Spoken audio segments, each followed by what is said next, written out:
چند برس پہلے جب انڈین میڈیا کے عریانیت بھرے پروگراموں کے نئی نسل پر اثرات بارے سوال اٹھنے شروع ہوئے تو اپنی انوکھی حکمت عملی کے تحت لوگوں کے ذہنوں پر قابو پانے کے لیے انڈیا نے اسٹار پلس کے ذریعے اپنے ڈراموں میں خاندانی مسائل کو موضوع بنایا، اور اس نئی حکمت عملی کا سب سے پہلا اور کمزور شکار تھیں ہماری گھریلو خواتین۔ دور دراز کے تقریباً تمام ہی علاقوں میں زندگی کی دیگر ضروریات موجود ہو نہ ہو، cable TV network ضرور پایا جاتا ہے۔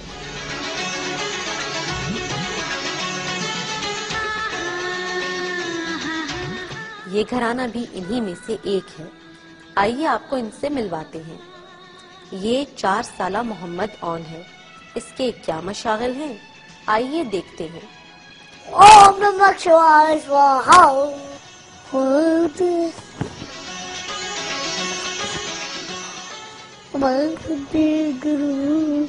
پنڈت والا مون، پنڈت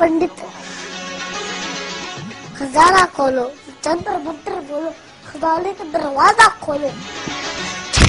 ٹھیک، پھر میں نے دیکھا کہ گوڈاؤن میں کھوپڑی پڑی ہوئی ہے، مجھے اس خزانے کی تلاش ہے۔ کس خزانے کی؟ میں کنٹینا کہ بتاؤں گا کیسے، مل رہی نہیں ہے۔ 3 سے 5 سال کے عرصے پر طول پکڑتے ان ڈراموں کا موضوع ہمیشہ خاندانی مسائل پر مبنی ہوتا ہے، جن میں قتل، رشتوں میں نفرت، ناجائز تعلقات، ساس بہو کے لڑائی جھگڑے اور ناجائز اولاد سر فہرست ہے۔ تاہم اس گھر کے بچوں کا ماننا ہے کہ اسٹار پلس کے ڈرامے ان کے لیے سبق آموز ہوتے ہیں۔ کیسے؟ آئیے سنتے ہیں۔ کوئی ڈرامے ہوتے ہیں جن سے ہمیں سبق ملتا ہے، اور کوئی ڈرامے ہوتے ہیں جن سے ہم ہوتی ہے پرابلم سالو کر سکتے ہیں۔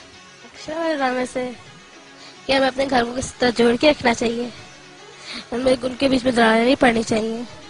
گھر کی خاتون خانہ اس بات سے انتہائی مطمئن ہے کہ ان کے بچے وقت سے پہلے ہی بہت کچھ جان گئے ہیں۔ ماں جی آپ کا بچہ ہونے والا ہے۔ پہلے تو یہ تھا کہ بچوں کو شک رہتا تھا کہ ہم لوگوں کو یہ باتیں نہیں پتا، شاید پتا ہو بعد میں پتہ چلیں گے، لیکن یہ کہ اب بچوں کو پتہ چل گیا، اب شاید مجھے نہیں لگتا کہ اس سے کوئی خرابی ہوگی شاید۔ یہ تو صرف ایک گھرانہ ہے، ہمارے معاشرے میں اسٹار پلس کے پاگل پن پر مبنی ایسی بے شمار مثالیں موجود ہیں۔ ستارے والے اس چینل کے پروگرام اب خطرناک حد تک ہماری عوام میں سرایت کر چکے ہیں۔ تفریح کے نام پر 6 بجے سے لے کر 11 بجے تک خواتین اپنی گھریلو ذمہ داریوں کو نظر انداز کرتے ہوئے گھر کے ماحول کو خراب کرنے کا باعث بن رہی ہیں۔ اسی لیے پاپا باہر رہتے ہیں زیادہ ٹائم، کیونکہ ماما ہر وقت ٹی وی دیکھتی رہتی ہے، نہ انہیں کھانا دیتی ہے نہ کچھ کرتی ہے۔ بات ہو بجاج ٹائی کی یا کشش چوڑیوں کی، پاکستانی عوام پر ان سوپس کے منفی اثرات کا اس بات سے بخوبی اندازہ لگایا جا سکتا ہے کہ اب ہماری پبلک نے بھی اپنی عملی زندگی میں انہی کرداروں کی طرح پیش آنا شروع کر دیا ہے۔ دیکھی تھی فلم جو کرش آئی تھی ریتک روشن کی، ان سے ہم ریاض کرنا ہے۔ سابق بھارتی وزیر اعظم اندرا گاندھی نے ایک بار کہا تھا کہ بھارت پاکستان کے خلاف رسمی جنگ کے بجائے میڈیا کی جنگ سے فتح حاصل کرے گا، اور آج حقیقت اس سے کچھ مختلف نہیں ہے، کیونکہ اردو میں ہندی کی ملاوٹ ہماری قومی شناخت کو درجہ بدرجہ مسخ کرنے کا باعث بن رہی ہے۔ ایک اور منفی پہلو ان ڈراموں میں کئی دیوی اور دیوتاؤں کا پوجا جانا ہے، جو اسلام کے عقیدے کے سخت خلاف۔ ہمارے بچے یہ دیکھیں گے، ان کے مذہبی دیوتا اور اسی طرح ان کی مذہبی روایات کو دیکھیں گے تو رفتہ رفتہ اسلام کی عظمت ان کے دل سے کم ہوتی جائے گی، اور ہندوؤں سے اور ہندو مذہب سے جو ہماری نفرت ہے وہ کم ہوتی چلی جائے گی، بلکہ ہم ہندو مذہب کے قریب ہوتے چلے جائیں گے۔ تو اس لیے حکومتی ذمہ داری ہے بحیثیت اسلامی مملکت کے حکمران ہونے کے کہ وہ اس طرح کے تمام چینلز پر پابندی لگائیں۔ لاکھوں روپے کی مالیت سے تیار کیے جانے والے یہ ڈرامے دیگر تمام مسائل کے ساتھ ساتھ لوگوں میں مادہ پرستی کے رجحان کو بڑھاوا دے رہے ہیں، جس سے معاشرے میں شدید عدم اطمینان کی فضا جنم لے رہی ہے۔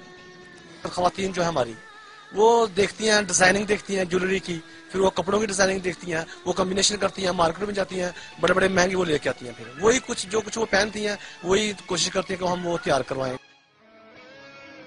یہ بات ڈھکی چھپی نہیں ہے کہ کئی صدیاں اکٹھے رہنے کے باوجود دونوں قوموں کا تہذیب و تمدن اور ثقافت عدم مشابہت کے بنا پر ایک دوسرے میں پیوست نہیں ہو سکے تھے، جو متحدہ بھارتی ریاست کے الگ ہونے کا باعث بنے۔